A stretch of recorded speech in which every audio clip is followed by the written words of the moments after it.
A mysterious ranch in Utah, Skinwalker Ranch, also known as Sherman Ranch, is a property located on approximately 512 acres southeast of Ballard that is reputed to be the site of paranormal and UFO-related activities. Its name is taken from the Skinwalker Navajo legend concerning malevolent witches. Now, for you who don't know anything about the Skinwalker Ranch, there are a lot of inexplicable and frightening stories like sightings of UFOs, bigfoot-like creatures, crop circles, glowing orbs, and poltergeist activity reported by its former owners. Exciting, yes? Want to know more? I will tell you about these stories and events in another video. But now, for the first time in Skinwalker Ranch history, there will be a TV show, and maybe we will get answers to the most burning questions, like who or what is behind these terrible and frightening events. I have to mention that there have been cameras before on the property of Skinwalker Ranch, and there is a good documentary from Jeremy Corbell, Hunt for the Skinwalker. Now about the new TV show.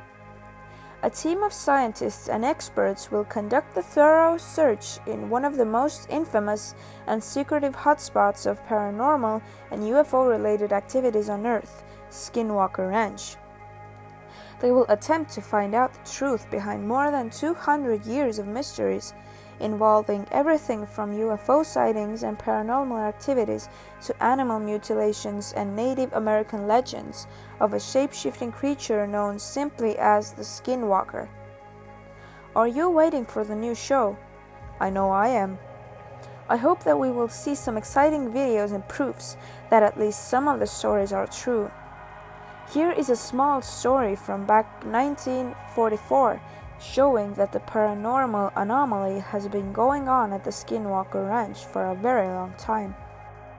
Dad was notified that he would relocate for the duration to the federal boarding school for Indian children at White Rocks Indian School, very near the Ute Indian Reservation at Ft. Dashin, Utah. I was about 6 months old at the time, and of course remember virtually nothing of the entire experience. My mother had been a U.S. Indian Service nurse in Phoenix, but there were no open positions for her at Ft. Dashin, so she became a housewife. From time to time, she would take me out in my stroller to a small meadow close to the school, and we would have a small picnic. When I was in my 30s, my mother told me a story. One day when we were having our little picnic lunch, it couldn't have been much of a lunch as there was heavy wartime food rationing in effect. A shiny object flew in from the west, made a circuit around the little meadow, hovered for a few minutes, then flew away to the east. I was surprised. I asked her why she had never told me the story before, and she said she never considered the incident of much significance.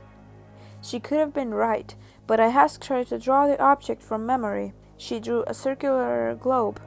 That's it, a circular globe. I asked her if the object did anything but fly through the air. She tried to explain that it made some kind of jittery or shaky movements, but she really couldn't describe what the movement was like. I asked if the object could have been carried by the wind, but she didn't remember it being particularly windy that day. So, circled the little meadow and then flew away.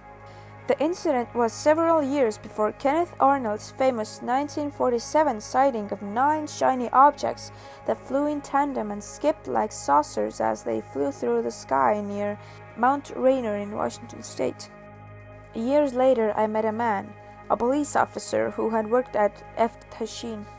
He told me about an incident when he and his family were laying out on the lawn one evening, as families do, drinking coffee and soft drinks, when a shiny object flew over the house, stopped and shot straight up.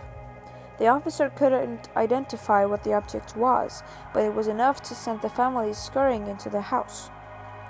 The officer said he and his family didn't go out in the evening like that for a while. Well, after Mom told me the story of the meadow sighting, I gave it some thought. At least 2 possibilities came to me. As I said, Kenneth Arnold hadn't yet had his sighting experience, but I learned even in those pre-internet days that the FT Tashin area was kind of notorious for sightings of that kind. Or there was the other possibility. During the war, the Japanese had made and released a number of FIGO hydrogen-filled balloons carrying incendiary devices from the Japanese home islands, hoping the balloons would make their way via the jet stream, land in America's forest lands, and start forest or wildfires, or perhaps actually kill somebody. Despite the high hopes of their designers, the balloons were ineffective as weapons, causing only 6 deaths and a small amount of damage.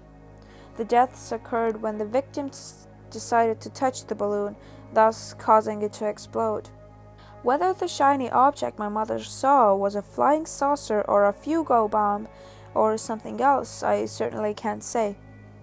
But there's what I can say. That little meadow is within 2 or 3 miles of the infamous Skinwalker Ranch. I don't know if the paranormal experiences and phenomena experienced in that ranch area were happening back as far as World War II, but one certainly happened nearby on a picnic day in about 1944. I will be making more videos about the Skinwalker Ranch, so stay on the channel, hit like and subscribe. Thank you for watching, and I'll see you next time.